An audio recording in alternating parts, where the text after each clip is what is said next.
Welcome to Be Woke Vote. I'm Roland Martin, host of Roland Martin Unfiltered. Our whole focus is to engage folks all across this country to get them to understand the power, the impact of voting, and what it means to you and your family. We had some amazing conversations with folks from all walks of life. And joining me right now is someone who gives a totally different perspective as a Hollywood insider, as a pastor, as somebody who sees the world in a whole different way. Give it up, folks, for Devon Franklin. What's up? Glad you're here, baby. Good to see you. It's interesting when we talk about Hollywood, faith, and politics. Yeah.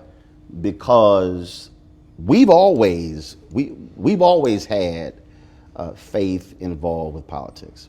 But when you think even about our struggle, when you think about Black Freedom Movement, when you think about the role that Harry Belafonte played, and Sidney Poitier and Diane Carroll, and James Brown and Dick Gregory, we've always had Black folks who were in Hollywood who understood that they were not just on the big or the small screen. That's right. They were also Ruby Dee, I.C. Davis, I can go on and on. Paul Robeson. They understood we got to use this thing we got. That's right. To make change. Absolutely. And the thing about it is, especially now, you know, when the stakes couldn't be higher for where we are as a country, where we are as a culture, when you have the platform in entertainment, I do believe it's important to use it, because the same people that will buy the movie ticket or stream the album or go and support the book, they're the same people. They're voting for what they want to see in entertainment. And now to me, it's about using the platform to say, hey, it's not just about an entertainment vote, it's about a vote that actually is going to affect the very trajectory of your life. I remember reading a piece where Dr. King said to Sidney Poitier and to Diane Carroll, no, we need y'all doing what y'all do. We need, you are helping the race by what you're doing on that screen.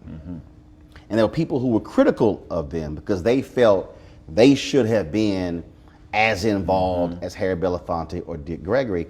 And the reality is, like, so even today, the reality is everybody is not going to be as active and involved as Kerry Washington or Jeffrey Wright. They're going to be those people who are going to be raising money. They're going to be those people who are going to be publicly raising money, others who are going to be privately raising money.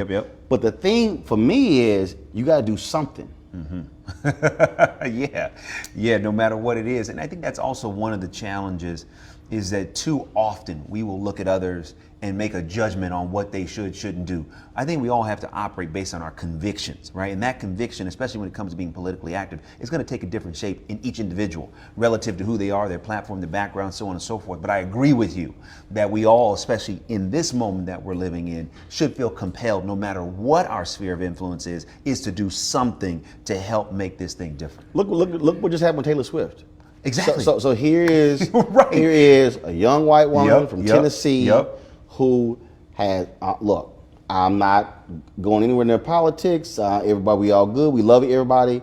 But all of a sudden, she's like, "Hold up, the stakes are too high." So she goes, and what got me was, and I will give her credit. She didn't just say, "Oh, hey, I just need y'all to vote." She said, "No." She did her homework. She said, "I'm looking at this man." Yep. The former governor of Tennessee. I'm looking at Blackburn, who's member of the House, and she's like, I'm sorry, just because she's a woman doesn't make she her. Says she's against the things that I stand for, and I'm voting for this man. And there's 100,000 new voters just from that in like a 48-hour period. But here's the thing: how much effort did it really take her to do that? Not much. It was an Instagram post. So the idea that it's really hard, it's really not.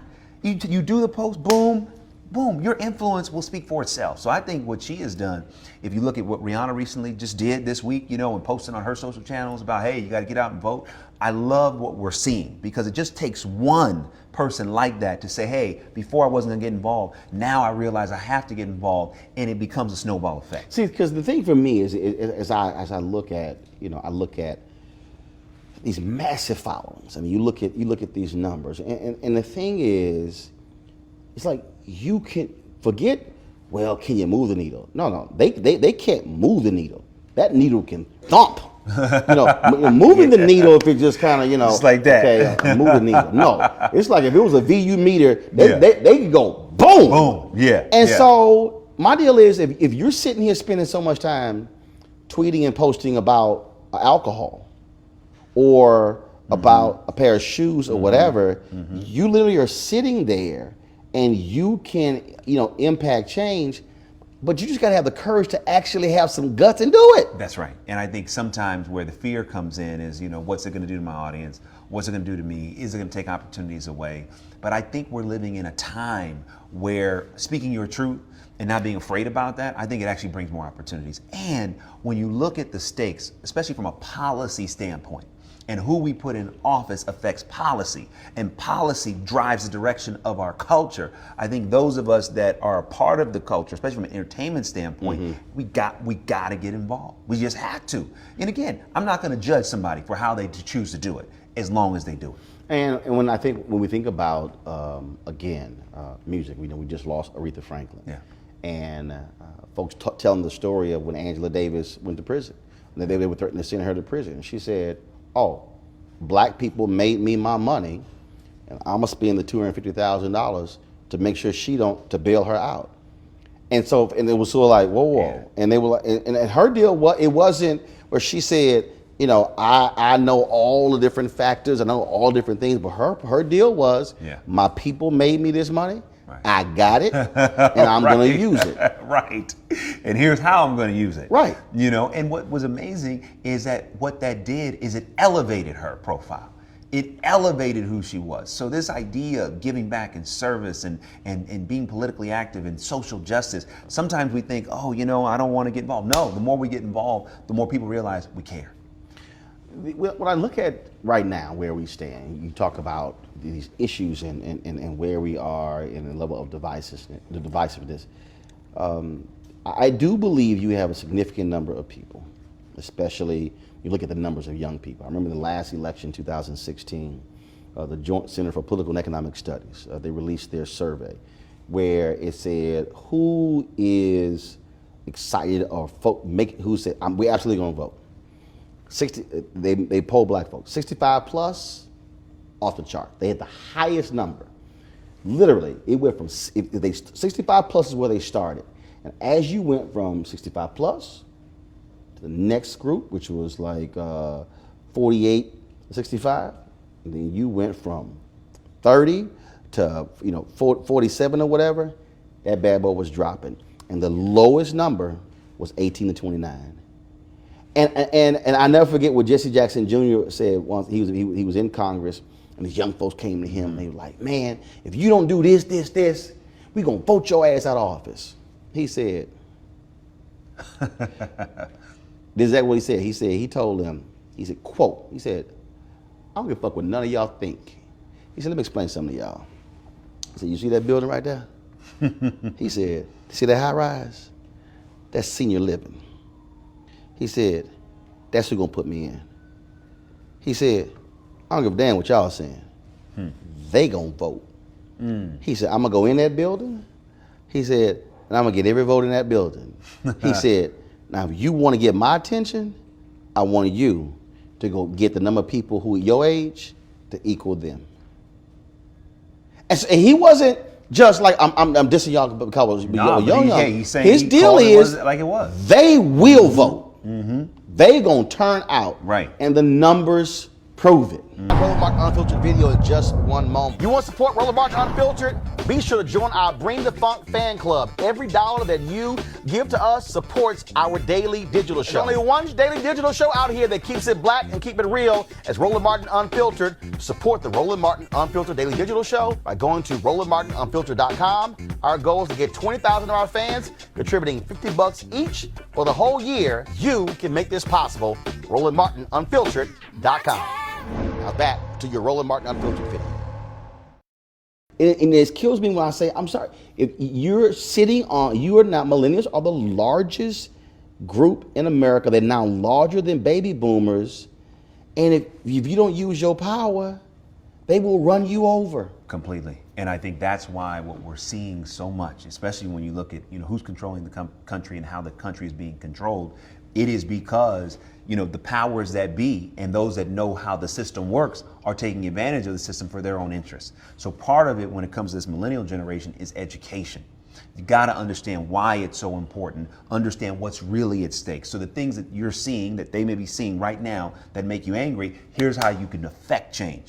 And what I love is that what you're seeing, what's coming out of Parkland, is these younger group, of millennials becoming much more politically savvy, much more politically activated and organized. Right. Organization is key. It's like, an ant by itself can't do anything, but ants working together, can do things well beyond their own capacity. And I think the same thing goes for this younger generation to become united and activized on what's happening. And what I love what you're seeing right now is that when you look at a Taylor Swift, right, or you look at a Rihanna, or you look at those like a Kerry Washington, this generation, which gets so much inspiration from entertainment, this generation is influenced. I mean, every generation has their influence. Yep. But I would argue, by and large, when you talk about Harry Belafonte, or you talk about, how it was, in the 60s, 70s, and even 80s, there was, you had the entertainers, you had the church, you had the activists. In our day and time, the church is somewhat losing its influence. Entertainment influence is growing. The activists are losing their influence. So where do most, this younger generation go? They go to entertainment. And so the influencers' entertainment can actually move the needle. And when you see people become active, I love how this younger group of people are saying, wait a minute, we don't like what just happened with Kavanaugh. We're going to do something about it. We don't like the fact that there's no gun control. We're going to do something about it. And I do think that as tragic as these events are, they are becoming more galvanizing to get this younger group of voters, which is so influential, to get out and do what we know they can do, which is to help move the needle in a massive way. You mentioned the I don't like to use the word the waning influence of the church. Yeah, I hear you. And because first of all, the influence of the church is still significant. I believe, and look, my wife has been ordained for 25, 26 years. There's so many different preachers who I know. I believe that the problem in terms of the church as it relates to politics and social issues is that the church this is the first, Pastor Jamal Bryant has said this. This is the first time we've had a movement in Black America where the church had to follow somebody else. All of our movements was church led. So now all of a sudden, the Black church is still like, okay, I'm not kind of like sure what my place is because they're not used to following. They're used to leading. And that's why I think it's sort of right now it's out of sort because Black church has never been in that position before. That's a good observation. Yeah, I can see that. But I also think that when you look at how the culture has been moving, right? When you go back, and you look at, okay, there was Jesse Jackson, there was Al Sharpton, there were not only just Martin Luther King, but Reverend Abernathy. There were so many major voices coming out of the church that it wasn't about growing the church. Right. You know what I mean? It was about the people. It was about the people. It was about our church is the people. Right. Our church is the community. So I can't tell you how many people Reverend Dr. Martin Luther King had at his church. I have no idea. Right. We don't. I mean, okay. That is actually, first of all, Ebenezer was an extremely small church. I've been to Montgomery. Yeah. And Dexter Avenue was an absolutely small church. I mean, I'm standing in front of it. I'm like, wow, this ain't no big church. I mean, it was not a big church at all. But the mentality of ministry at that time wasn't like, hey, I'm trying to build up my block. I'm trying to help the community and save the world. And I think that too often there's been this mentality shift at times of, hey, we're building a local church, which is fine. Listen, I love the church, right? I was been raised by the church. I'm a part of the church. I love it, and it's one of my favorite things in life. However, I do think too often coming out of the civil rights movement, and moving into the affirmative action moment, what happened is we began to look internal instead of external. So as a result, when we look at culture, maybe you're right. Maybe it's not a waning influence, but maybe that influence is being mitigated a bit because the voices within the community, maybe we have to say, you know what, listen, if I got 5 members or I got 5,000 members, at the end of the day, what are we doing for the people at large? Yeah, because I think when you talk about, so like even though Dr. King was at Dexter Avenue, even though he later returned to Ebenezer, he was actually seen not as the pastor of this church, but the pastor of Black America.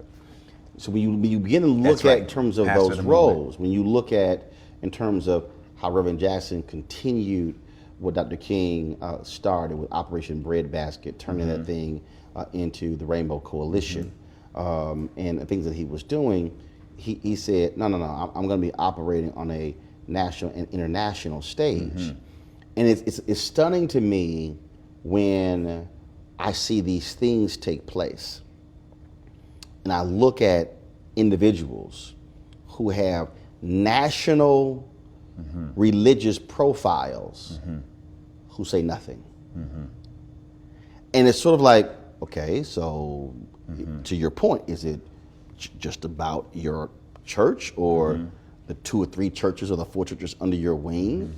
It's like, do you not see yourself as even bigger than that? Do you not see yourself as beyond that? And I think that also is where this thing plays as well. And it's troubling because these are individuals who, just like the entertainers, have tremendous influence. Yes, without a doubt, without a doubt. Won't use it. Without a doubt. Won't. No, I don't want to. You know, I don't want to upset Republicans. I don't want to upset Democrats. I don't want to be in this game. And I'm sitting here going, yeah, you're here to save souls, but those same souls need to be owning homes. Those same souls are concerned about not being able to get a job. Those same souls are concerned about whether my kids get an education. And so, and so that's just it. I think that's where I also struggle, because it's like, dog, are you gonna say something? Right. I know. But the thing that I see happening, because there are, when you look at the Kavanaugh situation and so many other things playing themselves out in front of the entire world stage, at a certain point, if you stay silent, then that silence will be viewed as being complicit. Yep. In this day and age, given what's going on. It's like, sorry, none of us like to be on either side, right? Because we're all humans, no matter what we may believe, right? We're all God's children, no matter what side of it we may be on. However, there is a war at stake for our culture, for our community, for the vibrancy and the health of our families. And we do have to roll up our sleeves now and participate and fight, because if we don't, lives will be lost as a result. So I'm gonna ask you about Paula White. Okay, all right. Here we go. We're gonna get woke. So there were some things that she said on Jim Baker's show, and I blasted her. And that comment I did on Tom Jordan, I did on my television show, had millions of views. And so she sends me this email. Take it out of context, oh my God, I'm out of the country. And I said, Paula, when you get back, we need to sit down and have a conversation. You need to sit down and explain this. The position that I took is that would nobody know Paula White if it wasn't for black people? That is true. You made your name by being on BET, by preaching at Woman Thou Art Loosed. You just took over Zachary Tim's old church. You took over as a black church. Okay, you can call it multicultural all you want to. Black church. I mean, all that sort of stuff along those lines. And here you are leading Trump's faith-based group. And my position is, fine. I don't care who, you can support whoever you want to, but you also need to be accountable to the very people who made you. Folks, back to our Roland Martin Unfiltered video in just one moment. Hey fam, I want you to like, share, and subscribe to our YouTube channel, youtube.com/Roland S. Martin. And don't forget to turn on your notifications. Now back to your Roland Martin Unfiltered video. I'm gonna sit back, when we get done, I'm gonna send another email. I'm gonna send another text message.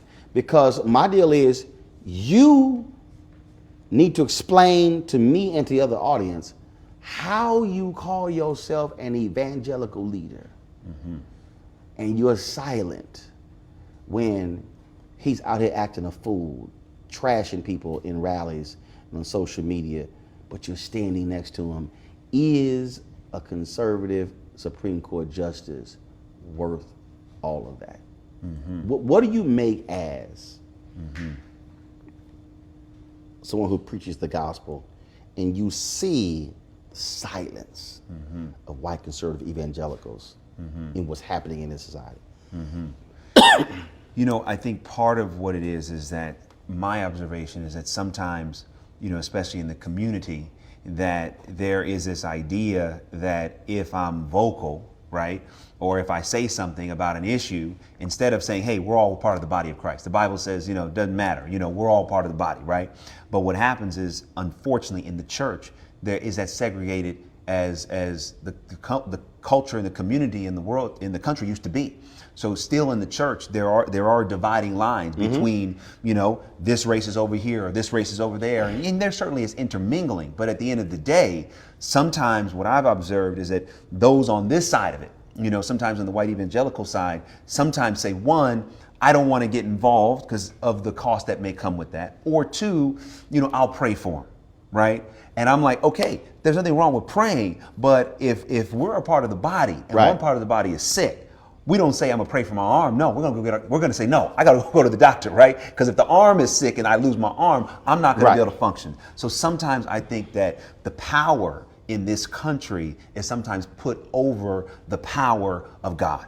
So that sometimes having power in the country is what's number one, and then, you know, the power of God is number two. Because truly, I think if we all were seeking God's power, at the end of the day, if we saw our brother or sister hurting, if we saw our communities, you know, being disparaged, as Christians, no matter what our race is or part of the religious sphere we would be on, that would be our heart. Our heart says, you know, Jesus says, if you did this to the least of me, you've done this to me. So sometimes I see, you know, the dividing line between those of color in the Christian space and those, you know, of not of color in the Christian space, and there being a little bit of apathy, a little bit of fear. And also I think there is, and this may sound ridiculous, but I think part of it is just a lack of communication and understanding. Even though we're in 2018 as people of color, there are a lot of people not of color who do not still understand the people of color experience in this country. Right. And so part of what it is education. You know, what I would love to see is to bring together, you know, those from the white evangelical community, you know, those from the African American, you know, evangelical community, the Latino, and have a summit. Let's talk. They won't do it. Let's come together. No, they won't do it. They won't do it. First of all, Bishop Harry Jackson sort of did this. They had one at Bishop Jake's church, and they had a couple of more meetings in Virginia. So he's been trying to do that. But Reverend Dr. William J. Barber, he, along with Jim Wallace and others, they've issued a challenge to Jerry Falwell Jr., to Robert Jeffers, to Ralph Reed, to Tony Perkins, to Paula White and others. They won't accept the invitation. Now see, again, that's where for me, I've got to question and or challenge your faith. Because if your position, if you're Jerry Falwell Jr., and you're leading Liberty University, and you're always talking about Jesus and God, this and the other, why are you scared to sit across from the table from somebody with a differing view? I don't know. Show me how that's leadership. When Dr. Barber and others, they've got a rally in Lynchburg, and you have the Liberty University Police Department send a statement: if y'all step foot on this campus, you will get arrested. But you're a Christian leader. That is a problem for me. And it really behooves to me when I see those type of things. It just makes me more galvanized, you know, as a man of faith, to put a different perception and reality of what it means to be a faith in the culture and the community, because that really is not what it means to be Christian at all. You know, what it means to be Christian is, hey, I may not agree with you. You may not agree with me. But as brothers and sisters, we can come together. We can have conversation. We can have a public and private discourse. Yeah. You know, but to fear that or to work against that, to me, I don't know how someone could take that stance. I don't know. So my thing is like, yo, here's what I'm gonna do. Here's how I'm gonna do it, and work every single day to put a different understanding of what it means to be of faith in the world today. When a group of black pastors met with Donald Trump at the White House, It was supposedly about criminal justice reform. But in Trump's opening statement, he mentioned about 10, 12 different issues. And one pastor in the meeting talked about how, Trump has done more for black people than Obama ever did. And I listened to all those different pastors as they went around that particular table. And I wrote a column afterwards where I said. What do you say? And I said, when you go to the White House, are you enamored with getting the invitation? Or do you bring your prophetic with you? The prophetic has to always supersede the partisan. I said, you can go through the Bible, and when individuals messed up, the prophets let them know you messed up. The prophets were not afraid of the king. They were not afraid of David. They were not afraid of any of them. And that's what offended me, that here you are a preacher, you are a pastor, you are speaking and teaching the gospel, and you're sitting there with the president. And not one had the courage to say, look, I appreciate the invitation. I appreciate coming here to talk about criminal justice reform. But Mr. President, I need to share something with you. You need to act like the president. You need, see, but no, oh, I'm just so glad to be here. You are just wonderful. You are just what you've done to the country. No, the prophetic would say, I appreciate being here, but I got to speak some truth while I'm here. And there's some things that you need to hear from a pastor. Now, whether you want to reject it and ignore it, that's fine, but somebody at that table got to say it. That was the issue that I took with all those pastors. Not one had the guts to say, Mr. President, character matters. How you behave matters. And how you behave is wrong. And we're going to pray for you. We're going to pray for there's a change in your behavior. Not one. That was the issue that I took. Wow. You know, and I think by not saying that, it speaks to young people. And they were like, that's why I ain't going to church. Because you don't have the courage to say what should be said.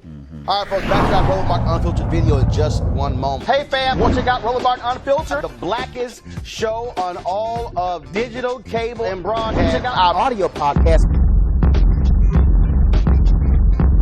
There's only one daily digital show out here that keeps it black and keep it real. It's Roland Martin Unfiltered. Press play. Now back to your Roland Martin Unfiltered video. Yeah, you know, when Jesus sent out the 12, he said, be wise as a serpent, be harmless as a dove. And in moments like that, you know, it's like when you're dealing with politics and you're dealing with different people who have different agendas, part of it is sometimes before you even get in the room or before you're going to meet with somebody, you got to do your prep. You got to say, okay, this person is working an agenda. They have a certain degree of power. They have constituents, whatever it may be. Right. Let me do my prep before I get in the room so that I'm prepared to handle it. Because when you're going to someone else's turf, they control the environment. Right. So that is one of the biggest turfs in the world. Oh yeah. So part of it is like, okay, I'm being invited to whatever the situation may be. I'm being invited. Okay, let me spend some time. Let me get my team together. Let me get my talking points together. Let me get some strategy in place so that when I'm in the room, I've prepared myself to maneuver and to handle and to respond to certain situations. And I'm sitting there going, the cameras are rolling. It's 12, 15 people in here. If I'm number 13, 14, 15, by the time they come to me, I should have figured out something to say that, well, I done sat and listened to what all the other fools had to say, and did nobody give any challenge to him, and those cameras are there, and this is about to be broadcast all over the world. I better send a signal to my members that I'm willing to say that what needs to be said sitting at the table. And that's why a lot of them got criticized when they came back, because it wasn't that you went to the meeting, it was that you didn't say nothing. Right, it's not about the table. It's like, hey, you know what? You had access, cool. You know, but I think also, again, it's like, And some friends of mine were there, and look, I love them dearly. Hey, and the situation happened, and we move on. But the thing I thought I thought would have been handled differently was this. And again, I wasn't invited, so I don't know if what I'm getting ready to say is fact. It's what I've heard. That there was the invitation sent out, and like, hey, here's what we're going to do. Right. We're going to talk about this, but there won't be any questions. Right. To me, that's the first sign. Right there. I ain't going. No, I don't mind going. I don't mind having a conversation, but I can't ask nothing? If I can't ask anything, it's not a real dialogue. Right. It's just not real dialogue, because a real dialogue requires questions and answers and responses, because we're here seeking a response for how we can bring light to this particular issue. So to me, that might have been the first red flag, if in fact that is true. No. First of all, it is true, because there was a pastor who was invited, who called me for counsel. And I said, hell no, don't walk in that room. Because again, if I can't, look, I've been invited 3 times with the television anchors to sit the luncheon with Donald Trump, and it's off the record conversation, and we get to ask questions. If you told me I was invited to an event at the White House and I didn't get to ask questions and all he gonna do is sit there and talk, I'm not going. No, right. I need to be able to sit here and what am I gonna walk out and describe? His demeanor, what he looked like, how did he eat his salad? It's not a conversation. No, it's a lecture. It's not a conversation. It's like how, for a lecture, I can watch that on TV, but there's a real opportunity for dialogue, for questions, to get answers, to understand, to also provoke thought, to say, hey, what about this? Why is this? To me, that would be positive and potentially productive discourse. And I do think the positive thing that I think came out of that, going back to our part of the conversation about the influence of the Black church, is I think or the church in general, it shows the church has a voice, but what are we doing with it? How you using it? And how are we using it? Because some of the ministers, again, some of my friends that were in the room, I do believe their intention was sincere. They weren't there, just to be on the stage. Be there for the photo op. Yes, completely. Their intention was good, but I think that sometimes, again, the forces that work against the positive things that we're trying to do, if we are not prepared we are not unified, those forces can disrupt even the best intentions. And if you ain't ready for the big stage, don't go on the big stage. If it's entertainment, if you ain't got enough hits to sing on the Essence main stage, go on to the Super Lounge. Get ready. That's right. Prepare yourself. Which is fine. Right. But that main stage is a whole different ball game. Yes. That's a beast. Yes. And I think that also what was one of the cases there.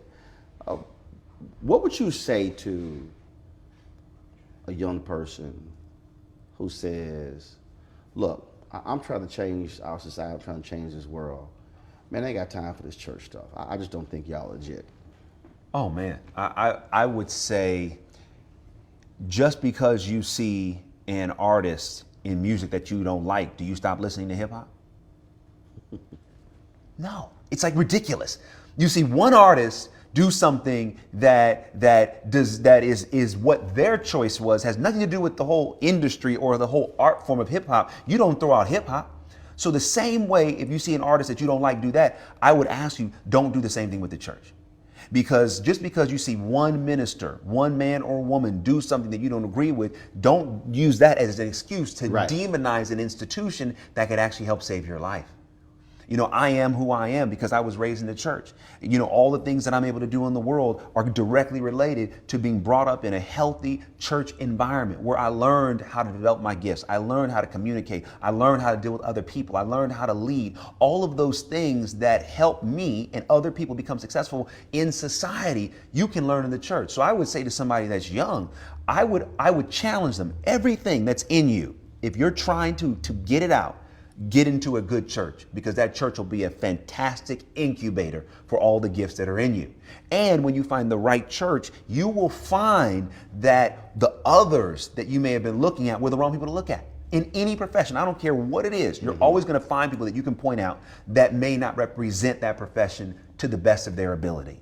But when you find those that do, then you begin to see what it really is about. So I would encourage that young person, don't give up on God. Don't give up on your relationship with the Lord. Don't say, oh, Jesus is this, Jesus is that. No, try him for yourself and be persistent.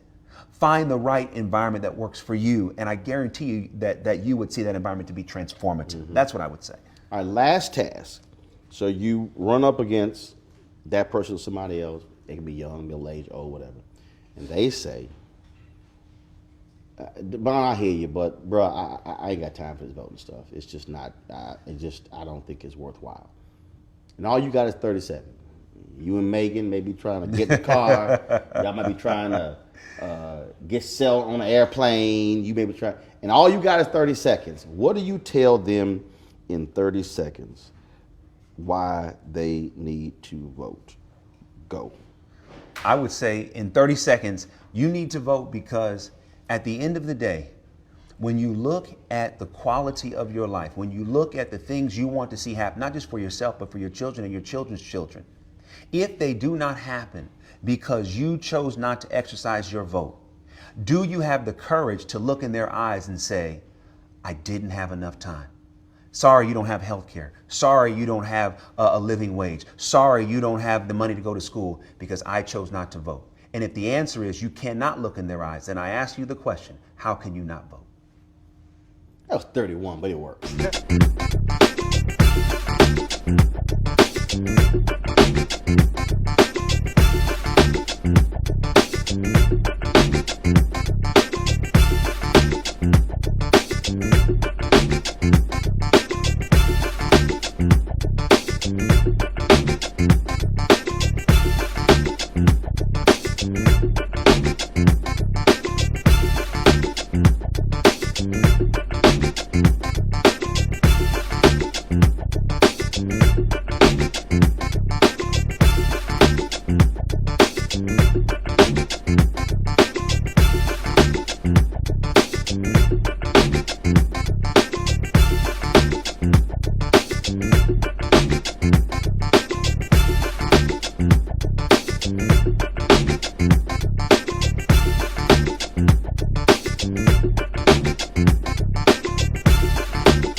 I was recently in Atlanta for our School Choice is the Black Choice Town Hall event.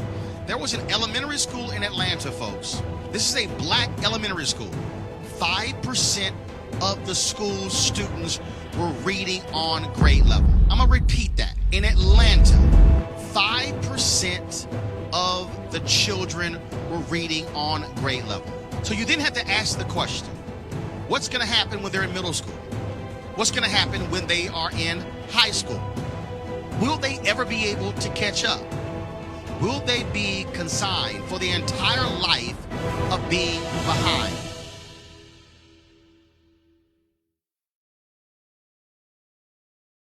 You want to check out Roland Martin Unfiltered? YouTube.com/Roland S. Martin. And subscribe to our YouTube channel. There's only one daily digital show out here that keeps it black and keep it real. It's Roland Martin Unfiltered. See that name right there? Roland Martin Unfiltered. Like, share, and subscribe to our YouTube channel. That's YouTube.com/Roland S. Martin. And don't forget to turn on your notifications so when we go live, you'll know it. Hey fam, want to check out Roland Martin Unfiltered, the blackest show on all of digital, cable, and broadcast. Check out our audio podcast.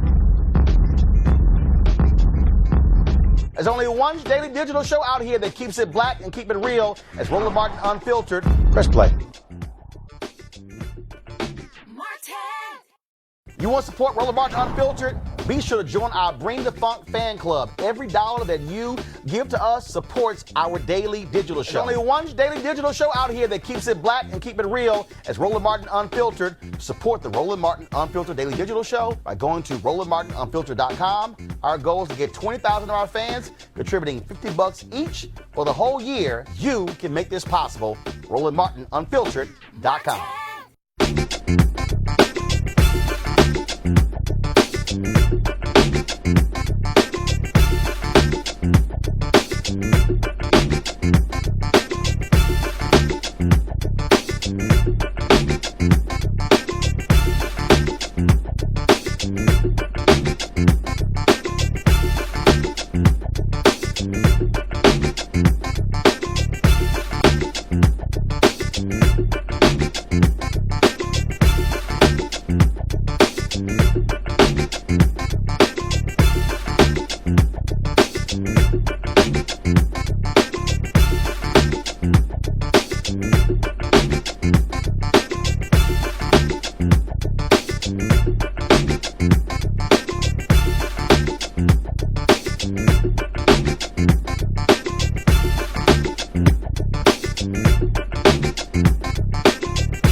Recently in Atlanta for our School Choice is the Black Choice Town Hall event.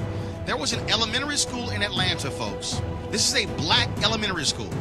5% of the school's students were reading on grade level. I'm going to repeat that. In Atlanta, 5% of the children were reading on grade level. So you didn't have to ask the question, what's going to happen when they're in middle school? What's going to happen when they are in high school? Will they ever be able to catch up? Will they be consigned for the entire life of being behind?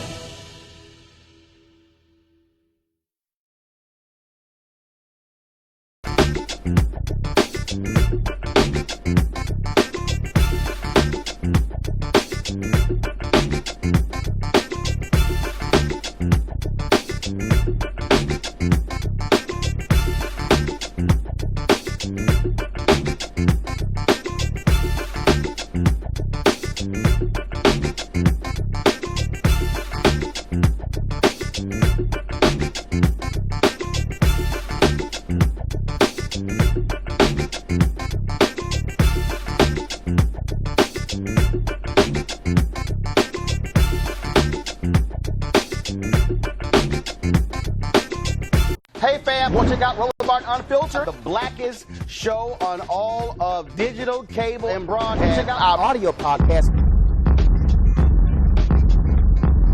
There's only one daily digital show out here that keeps it black and keep it real. It's Roland Martin Unfiltered. Press play.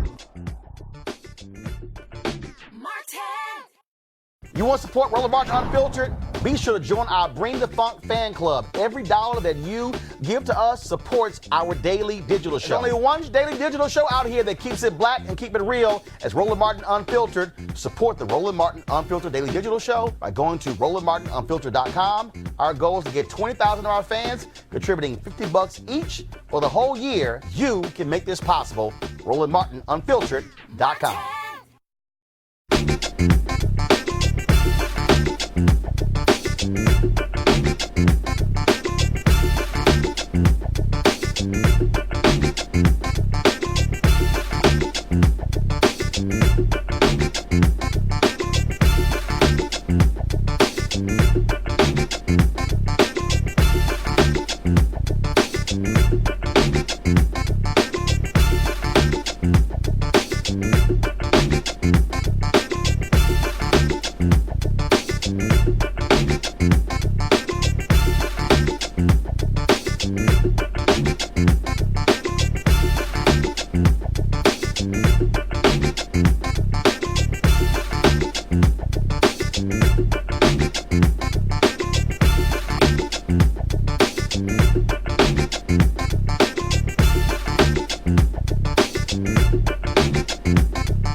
You want to check out Roland Martin Unfiltered?